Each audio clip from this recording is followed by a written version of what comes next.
I kind of don't know how this is going to go because we're over on time and I bet you're all starving, right? All right, then. Right. So I'm going to talk about how do you get partnerships on LinkedIn.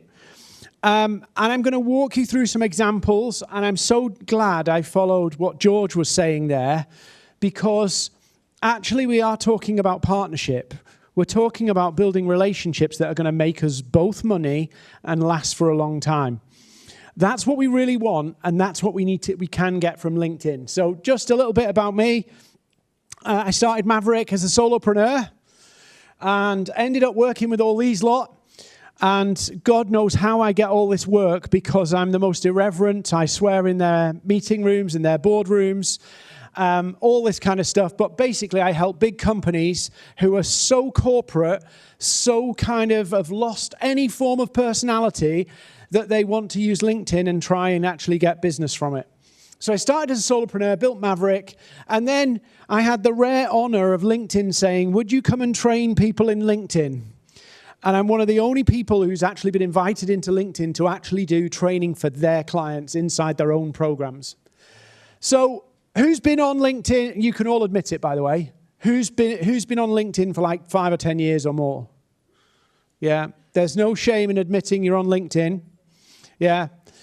It was this really cool platform, do you remember? Where you actually could send messages and people would reply, and there was content on there that was actually helpful and insightful. Do you remember those days? Where you could put an article and people would read it? Well, well, now it's a very different beast, and I'd love to say, we're not broadcasting this live anywhere, I don't want to lose my gig with LinkedIn, right? I'd love to say that LinkedIn was developed into what it is today, this kind of Facebook-y world that it is, because LinkedIn wanted to build community. No, they wanted to make more fucking money, right? That's bluntly what it comes down to. They want to make money, so ads, how do we get people hooked on to stay on the platform longer? That's what it's all about. The downside of that from a business development point of view is that actually everybody's busy. Everybody's scrolling. Nobody knows why they're scrolling. Nobody knows what they're doing on LinkedIn, and their attention spans are shot. That's the reality of LinkedIn. But there's one more thing that's happened to LinkedIn, and I have got a point in here, but I thought I'd just make it a bit more jovial to begin with, right? It's really fucking weird. Anybody on Reddit? Right? There is a great community on Reddit called LinkedIn Lunatics. Right? And I'm going to give you a little bit of a teaser of LinkedIn Lunatics. Yeah? Hey, check this out in Croatia. You know what? You're seriously into marketing when you're on vacation. Ditch everyone at the beach and drive an hour to a co-working space to work just because you're so passionate. Like, what? Yeah? Or Tom, who announces he's died. Yeah? Or this week on LinkedIn, I've seen a post about somebody's porn addiction, a selfie of somebody who took a family member in the background on a ventilator. LinkedIn is a bit weird. Or the guy who talks about him sexting a romantic flame on LinkedIn. It is a really weird place. Yeah? I'm going to give you hours of fun now going to Reddit and going on LinkedIn Lunatics. It's just such a good thing. Yeah? Or this one. I reviewed your application for our project director job, and I'm astounded you thought you had the relevant experience described in the advert. Please do not apply for any of our advertised vacancies. Right? So, it's full of lunatics. It's full of attention seeking. But there's actually some normal people like you here on LinkedIn. There's normal people. People you'd actually get on with. People who are not doing some of the crazy stuff. Now, I've not put this onto Flex, but well, maybe I have. I've made a lot of money from using LinkedIn completely differently to how you as marketers would automatically think about using LinkedIn. You think about LinkedIn like a channel. Yeah, it's a distribution channel, it's a traffic channel, it's a content channel. No, it's a room. It's a room full of people. Yeah, and when you think about it like this, This is where you can get way more partnerships, way more opportunities when you think of LinkedIn not as a channel like you would with your marketing head on. You think about it as a room. And it's a big flipping room. One of the things about LinkedIn's changes is they've got 1.1, 1.2 billion users now, and it's growing everywhere, literally everywhere. So it is changing, and it's also changing business culture. So it is a huge channel. But for your purposes today, for this talk, till I get off this stage, and when you go back and think, how do we get more partnerships? How do we get more affiliates? I want you to think about it as it's just a big room online. Now, how would you in this room today do the most business? Talking to people. There's a few different roles in this room, isn't there? There's being on the stage and putting an insightful talk onto the masses and hoping somebody in that audience sees and goes, let's do it. That's one way. Yeah, being on the stage. Or you can be that person. You know what I mean by that person. Look at the eyes of that woman there. Yeah. The person firing out 100 DMs. Anybody had those messages? Anybody had a connection request and then immediately afterwards had that dread when you get there, I know you're busy, so I'll jump straight to it. Yeah? You've seen all of that. It doesn't work. Or you can just work the room. You could have a one-on-one conversation in this room today with one person who unlocks amazing opportunities for you. Right? But sometimes we get so obsessed about thinking about the whole room, we miss the one person. So this guy, Adam Mosseri, if I can pronounce that right, he let loose. LinkedIn is not as forthcoming about their metrics, but he let loose that Instagram, more content is actually shared between individuals in DMs on Instagram than in feeds.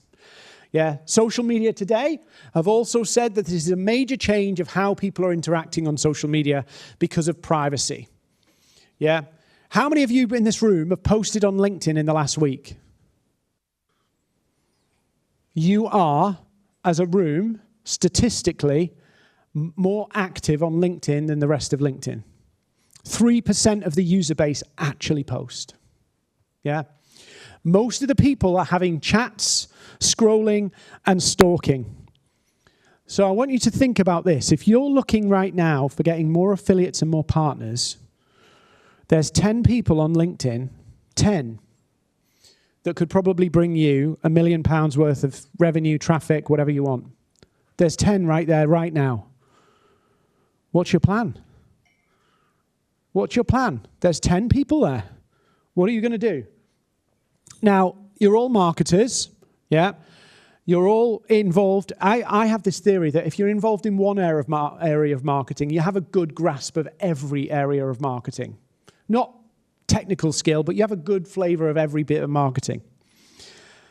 Marketing tells us we build a funnel, right? Build a funnel and you put 1,000 people in at the top and you'll get 10. And that's exactly what we do in terms of affiliate. But when we're trying to build relationships, we mustn't think like that because we turn people into numbers. And actually, when you turn a person into a number, as you've seen on LinkedIn, when you get those horrible pitches, you check out. So there's 10 people. You just need a conversation with those right 10. It's all you need on LinkedIn. A conversation with the right 10. And this is where you are right now. If you're not very active on LinkedIn, this is where you are right now. People don't know you and don't care. Yeah? If I approached you on LinkedIn, you'd go, I don't know you and I don't care. So how are we going to make them know us and care about us? They have to be invested. They have to be open. They have to see some value. What's the easiest and most straightforward way of doing that? Building a relationship with that one person. Yeah. You'll all be familiar with ABM. Yeah. Right. LinkedIn is one of the easiest ways to do what I call micro ABM. One person, 2 people, 5 people. So this is where you are. And this is where the big money is. The big money on LinkedIn is in this bit. I've got a client who's done 15 million quid of new business on LinkedIn. They sell machines, boring machines, and they talk to huge global companies about machines, and all he is doing is building relationships on LinkedIn. If you looked at his posts, you'd probably go, they're shit. Yeah? But he's making more money on LinkedIn than most full-time LinkedIn people. Yeah? It's not what you're doing, it's how you're doing it. So what I wanted you to do is show you a little bit of LinkedIn and show you some ways to get a conversation. But all your best partnerships are on the other side of a conversation. That's simply it. You know this, but for some reason, when we get onto social media, when we get onto LinkedIn, everybody turns into a number. Everybody turns into a number. So, here we go. Everybody recognizes LinkedIn, right? Hopefully. Do you want to hear a funny story? I did a live demo in a room a few years ago, and I said, oh, get your LinkedIn phone out. And I showed the screen, the display on the screen, and somebody raised their hand looking totally confused, and they said, my interface doesn't look like you. It doesn't look like yours. And I was like, secretly, you know when you're doing a presentation, you kind of shit yourself when somebody asks you a difficult question. You think, has something changed whilst I've been up here? Anybody had this? Yeah? And he said, mine's black and yellow. So rather than actually kind of just bury it and move on, I went down that rabbit hole and asked him to show me his interface. And all I'll say is the profile pictures were not what I expected. He was on Grindr. I don't know how you confuse Grindr and LinkedIn, but just don't couple his phone up to a screen, all I'll say. So this is LinkedIn. This is Sales Navigator. If you're trying to build relationships, my Wi-Fi's booted me out. If you're trying to build relationships on LinkedIn, one of the things that you're going to need is to strategically develop relationships. And all I'm going to do, let me just fix my Wi-Fi. All I'm going to do is show you exactly how I build relationships. So this is Sales Navigator. Anybody got Sales Navigator? Right. How many of you use it daily? No. How many of you search and search and search and never do anything with it? Who's a stalker? Who's a LinkedIn stalker, right? Most people have Sales Nav, search, and don't have a clue what to do with it. So I'm going to show you some things that they can do. But let's say, for an example, let's go for a really cool partnership, and we go for Forbes. Yeah, good publisher. And let's say I want to get a partnership with Forbes. I can search all the way across Forbes to find who are those key people. So what's their titles going to be? What's the titles of these? Are they going to be partnerships? Are they going to be brand partnerships? What's their job titles of these people that you want to have a partnership with Forbes going to be? Affiliate. So we'll put affiliate in.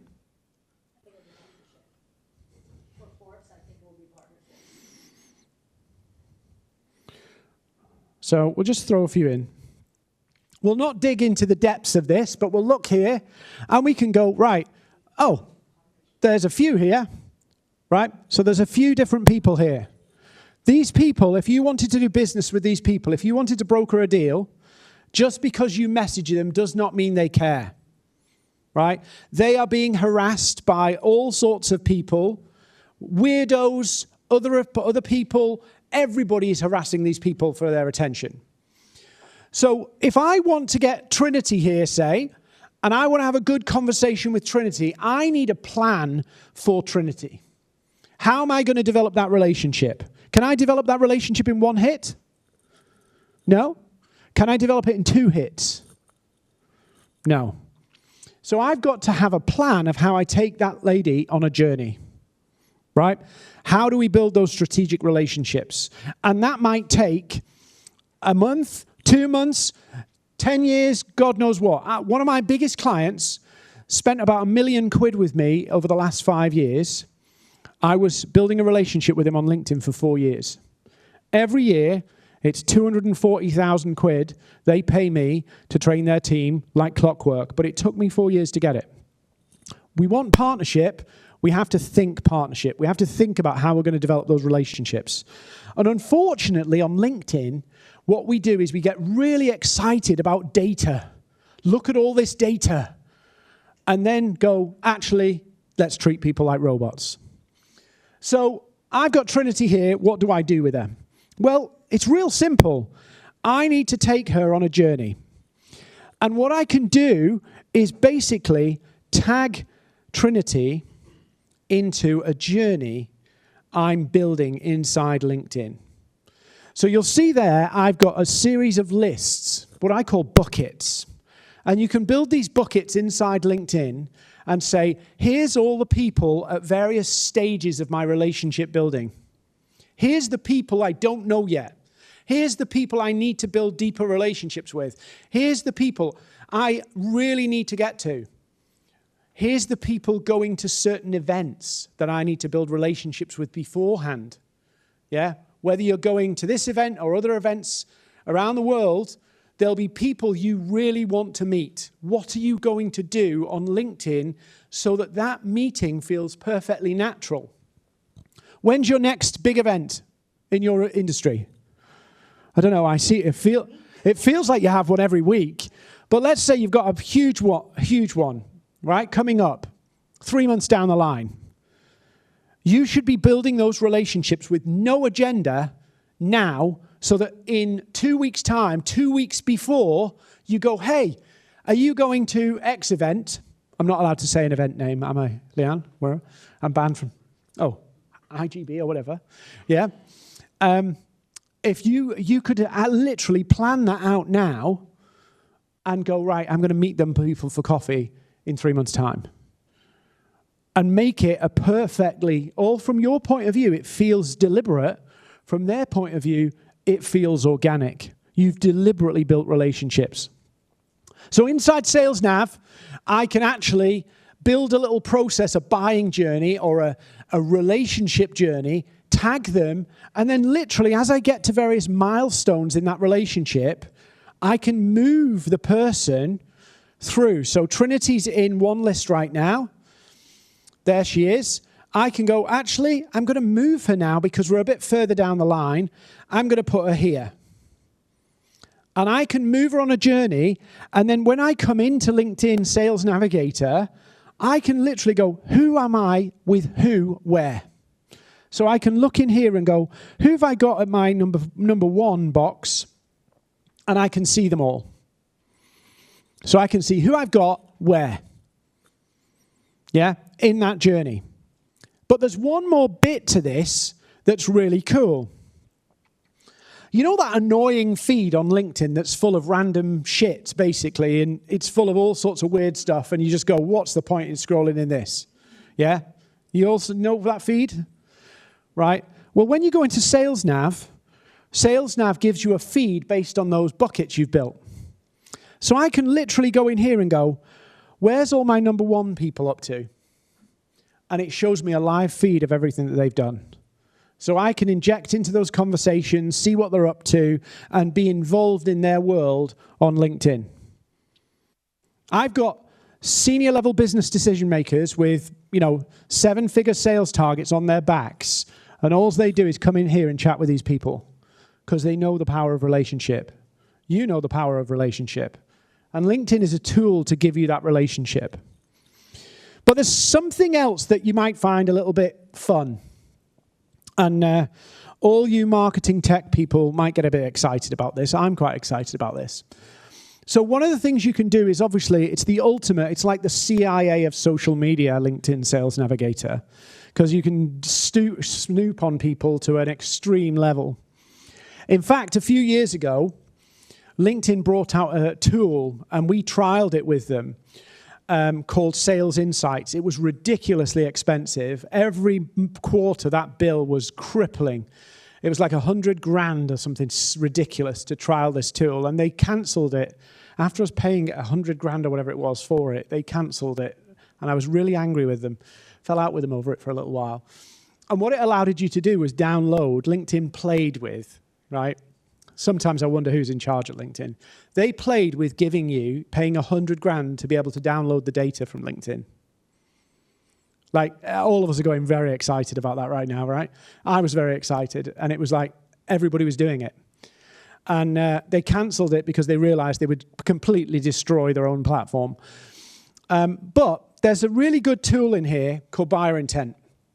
And LinkedIn's been playing with this for a while. And what it allows you to do, a bit like you can put a Facebook tracking pixel on your website, you can actually embed the tracking of what people are doing on LinkedIn towards you, towards your organization, inside LinkedIn's platform. And it will look at what's going on the web, it will look at what's going on the platform, and then basically you can search. Or you could load accounts, you could upload accounts, and it will tell you which companies are paying attention to you. And it will tell you the score. So in my accounts list here, I've actually got a list of people and a list of companies, and it shows me them by buying intent. So I can see in here Airbnb, where they're up to, BP, and I can see BT, and I can see Business Show Media and Forbes here, Red Hot. Yeah. And I can look into those and see what's going on. So I'll just look at Forbes. And then in here, it will give me data on how they make money and all that kind of good stuff, all the stuff you know. I can build a map of all those people that I want to talk to and build relationships with. So I can build an org chart in there of who I want to engage with. And I can see how they're engaging. So they're researching, company page engagement, and profile page views. They're looking around the company. They're stalking us on LinkedIn. You can do the same here.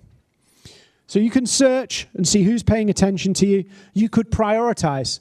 You might have a list of dream publishers. Anybody got a list of publishers and affiliates they'd love to work with? You could upload that list in there and track them to see, are their relationships getting better? Are they getting warmer? Are they getting cooler? You can even link this with ads. So it's a bit of tech, and sometimes we can forget and think numbers, but actually the tech is allowing us to build relationships with individuals if we use it right. The buckets, the search, but the key bit that you need to make this work, the key bit. Let me get back to Canva. I had a nightmare before with Canva. All my images just vanished. So I had to go back and put them all back in.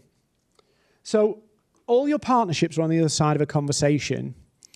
So what's your plan for a conversation? This is a little canvas I give people to help them think about what really needs to happen on LinkedIn. Because the mistake we make is we think it's social media. No. It's a room where there's key relationships we need to develop. So I call it STAR. It's really simple. Search, find the people, your strategic opportunities. How are you going to track them? And I showed you in Sales Nav how you can make those buckets and move people through the buckets. Then what you actually going to do with them? Yeah, what are you going to do? Because I'll bet you any money, if you don't plan out what you'll do, it'll go months, weeks, years before you do anything with some of these people. So actions. And what assets are you going to need to support that? Yeah, what assets are you going to need to support that? I'm going to show you an example. I'm going to pick on Leanne in a minute of one of her examples. Then block out your time slots. How much time have you got for this? Bet you any money. I see this all the time. Salespeople, LinkedIn doesn't work. Okay, what did you last do on LinkedIn? I don't know. Who did you last message? Don't know. What prospects are you working on? Don't know. They just make it up as they go along. And then think that they're going to get some magical results. Yeah? Imagine somebody going, I'm going to become an affiliate marketer, right? And not having a freaking clue about doing affiliate marketing, no plan, no nothing, and then going, I'm an affiliate marketer. It's just nonsense. So you build out a canvas of the actions you're going to take. So let's say there is an upcoming conference you want to go to. When is it? Is it October? If it's October, work backwards. What do we need to do between now and then to get all those great meetings, those great coffees in October? Who's going to be there? Who's at the stands? What are we going to do? Is it just generally you just want to meet people over Zoom? Work backwards from, okay, we're going to need to build this relationship over 8 weeks. Okay, we're not going to do it all on the last week. We're going to build up the interactions, build it up over time. So what's the journey you're going to take people on? What's the assets? I'm going to show you one of my favorite ways to do this. It works really well. And I get 60-year-old salespeople doing this, and they absolutely hate it, but it makes them money. So I'll show you in a second. So STAR, search, find the people, track the actions so you'd ever drop people or forget them. Then you go through the actions themselves, what you're going to do with them, your process, and the assets you might need, whether that be articles, blogs, whether it be infographics, whatever. And then the routines, the time slots that you're going to need to do it. Then you write it all out, put it all together. But I want to show you my favorite way of doing this, which is a video message, which is really flipping weird, but they work quite well. Now, I get lots of 20-something American, and no Americans in the room first before I get in trouble, right? 20-something American tech bros sending me messages, video messages. Hey, Dean, my man. I'm like, I don't surf, sorry. They're just really kind of cool. And I'm like, sorry, no. And they just send me a video like you would send somebody a video on WhatsApp. LinkedIn isn't quite there yet. Would anybody else feel a bit weird about a random person sending them a video on LinkedIn? Culturally, it doesn't fit yet, but it will. So what I do, and it's a little bit sneaky, is I create a little Loom video, but I create a 3-page PowerPoint. 3-page PowerPoint, and pretty much the PowerPoint is identical. It's identical. All I do is drop in assets from their company or company page or website or whatever. So the copy's the same, and all I do is go change the logo, change the text, drop in a screenshot, and I record more or less the same video over the top of each one. Yeah, I'm always looking at the same criteria. So if I'm targeting PR agencies, it's the same deck for PR agencies, but it's 3 slides, right? Why 3 slides? Because if you go any longer, you've lost people with their attention span. And I just send that to them and then follow up. After I've built some relationship, warmed it up. Hyper-personal, really relational. It's, at least not yet, good enough to say, I'm not sure if this is AI yet or not, but it's personal. You show you're making the effort. That's all I do. Dead simple. Love it. Made more money from doing this. And I forced a 60-year-old sales guy from a company to do 140 of these individually, right? And all you marketers here, is there no way we can automate this? You're all thinking it, right? You're all thinking it. And I went, no, you're going to do it individually. Yeah, we all know, by the way, the best way to test if something works is do it manually and then automate it. So I made him do 140 of them, right? He booked 43 meetings. Yeah, 43. Because it was 1-to-1, right? If somebody's worth £1 million, it's fucking worth 2 minutes of your fucking time. Really, seriously, right? He swears by it. Does it all day long now. Yeah, he loves sitting on Loom, recording videos. Yeah, he does. Dead simple thing to do, right? Anybody in this room could do it. Less than 2 minutes, 3 slides, and invite them for a conversation. Dead simple. If you want to see some of them, message me on LinkedIn and I'll give you some copies of ones I've sent.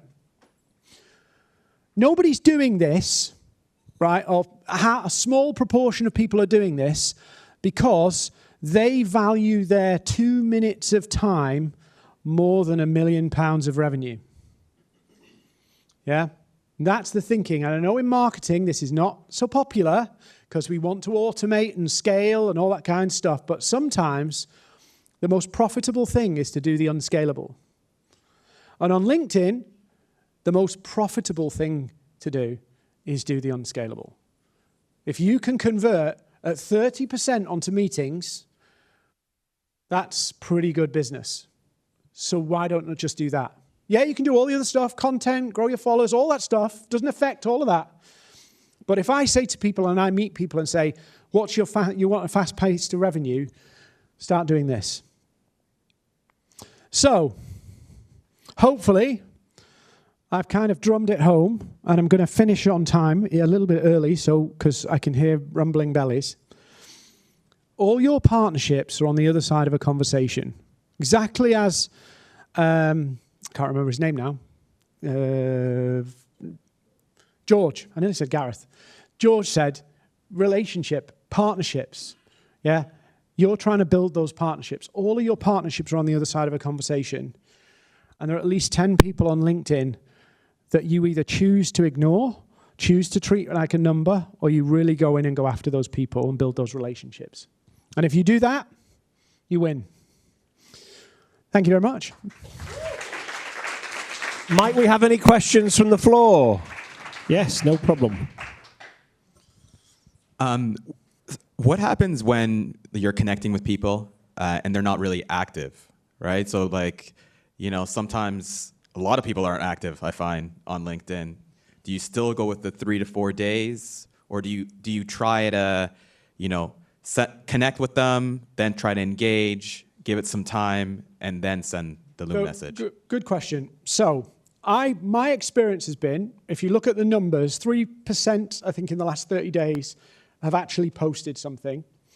The vast majority of the user base are actually stalkers, right? They are literally scrolling and consuming. So what I tend to do, and this is a really weird thing, and you might not like it, but I'll tell you anyway. I'll just do it on anybody, just randomly. So I'll just pick somebody. I can't use you because you're active. I need somebody, what I'd call a LinkedIn zombie or a lurker. Well, here's gentleman at the back. Are you a zombie? It's going to make you viral, Andy. Andy Matthews. What company is he? Say that again. Nicely. Nicely. Nicely Network. Or maybe Andrew, actually. That's him. There you go. Right. Okay.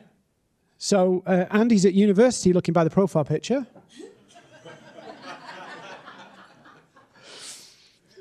Right. So no posts. Hang on. You were here 2 weeks ago. Yeah, but Andy was liking something 2 weeks ago. So Andy is here. So with somebody like Andy, the way I would approach it is hybrid. So I would try and connect with Andy, even though he is not quite a LinkedIn zombie yet, but he's barely alive. Look at it, 4 years ago. Yeah. Yeah.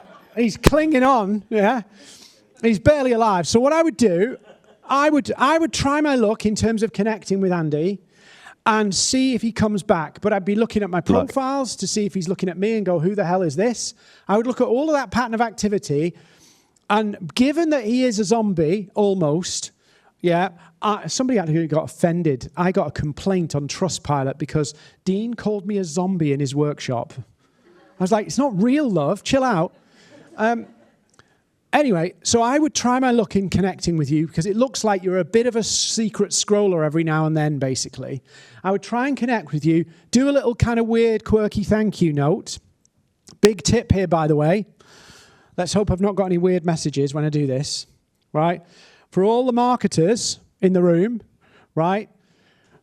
Hi, Dean, hope you are well is a dead giveaway you're selling something, right? On LinkedIn, the first 9 words of your message are your subject line. So if you want people to read your message, make it slightly unusual. Pattern interrupt in those first few lines really does matter. So I would try that, and then what I would probably do is go a little bit slower just to see if your activity levels pick up, and then I would start to hybrid between email and LinkedIn and bounce between. But I would do it slowly just because I don't know how active you are. Once we're connected, I can see a little bit more about your activity levels because you might have active status. I might see delivery reports or open reports or all that kind of stuff in the messages. So once I'm connected, I would know better. But you are there, just about. One more time, just one other question. Anybody else? Or are we done with Dean? Yeah. So you mentioned as well that LinkedIn changed in the last 10 years. Yeah. That there's a shorter attention span, more video type, more like TikTokification of LinkedIn. I used to say. How do you handle that? That like a larger proportion of users are Gen Z and younger generations that have a totally different mindset and cultural, background than the veterans, let's say. Okay. How do you approach that? So you picked up two things there. First, LinkedIn is trying desperately to flog video, right? But actually what their primary motivation is to flog paid video. So they're throwing the kitchen sink at video, but their actual TikTok feed they had to abandon because everybody hated it. So LinkedIn is grappling with video. It really wants it. But my experience working with 200 clients is video's not that great unless you're, full-time creator, and then you can really make it work. It's tough. So that said, how do you deal with a younger generation coming into LinkedIn? Well, one of the weird things is it depends on what kind of business you're approaching. Generally, they are more conversational. So most of us who grew up pre-internet or with email, right, as the primary source, we think about DMs like email. We need to think about them like WhatsApp. And you also need to think about those message conversations happening over a longer period. So it's not the case that it's going to happen and you send a message and people reply immediately. It will be slower. So, but it's way more conversational, massively more conversational than anything else. Still, the trends, by the way, this trend of people posting content, in a 5-year period, it has not grown. So even with more people coming on the platform, the percentages are actually lower now than they were. 3%, it was about 4.5%, 5%. So as it's grown, it's not that more people are posting content. LinkedIn has a major problem trying to fix that. Final question, please. Yeah. Hey, Dean, how are you? I'm good. Thank you. Love your content. I was going to dive into some of the stuff that you were doing, obviously, when I get back from the conference. But I was going to ask you, you had like conversation start, get connected, send thank you. Are you manually moving it from stage to stage? Depends. I'll give you the honest answer. I'll never say this on LinkedIn. And Charlie will never repeat this, right? So I have two sides to my business. There's the small business side, right, where I don't have the time or money or inclination to kind of deal with like the volume game. You'll have the same thing, right? There's no time, right? My corporate work is manual, 100% manual, because they are worth so much more money to me. But on my small business side, it's a numbers game. I'll never say that on LinkedIn. I just had a comment that might help people in the room as well. Like you're using Sales Navigator to build your like ideal customer profile list. One of the things that you can use to get involved with conversations quicker is actually to use Boolean searches. Yeah. And like for me, I'm always looking for employers that are hiring. So one of the things that I'll plug in the search bar is affiliate and hiring, and the and portion has to be capitalized. And then it pulls up all the conversations that obviously they're sorted by time. But basically you can start liking things and comments and get on their radar, and it's easier to get a connection if you comment or like first, or you start following them first. And that kind of goes along the lines of what Dean was saying about warming up the conversation. So not just automatically reaching out, but actually start following them first or commenting on a link. And then obviously if you have the solution that they're looking for, it's a lot easier to get in there because you're catching them when it's hot. And yeah, you can do that in Sales Nav. You can do it search by post. You can search by people. You can search by company. But you can see in large companies there, in large companies with the keyword affiliate, there's 250,000 people. So you can literally search through and see who you've got. Yeah, they're not all there, but there's a lot of people there. And if you get the approach right, you can really do well. Cool. And on that, thank you so much. A round of applause, please. Thank you, please.